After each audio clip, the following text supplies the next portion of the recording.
নমস্কার। সুধী সমাজে ইতিবাচক বার্তা প্রসার করে শিল্পবান্ধব পরিবেশ গড়ে তুলতে শিক্ষা, স্বাস্থ্য, পর্যটন, নারী উদ্যোক্তা সহ বিভিন্ন ক্ষেত্রের উন্নয়ন করা পজিটিভ বার্তার প্ল্যাটফর্মের মূল লক্ষ্য। সামাজিক উন্নয়নে আগামী 5ই জুন বিশ্ব পরিবেশ দিবস উপলক্ষে কালচিনি গভর্নমেন্ট ITI এর সহযোগিতায় পজিটিভ বার্তার পক্ষ থেকে একটি বিশেষ কর্মসূচি গ্রহণ করা হয়েছে।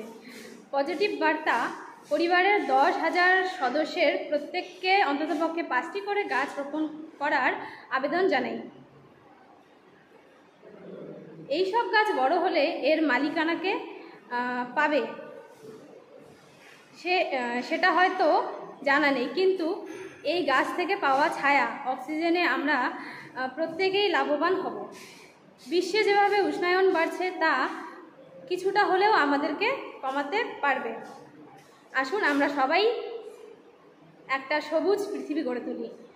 বিধান সরকার, অধ্যক্ষ, কালচিনি গভর্নমেন্ট ITI। নমস্কার।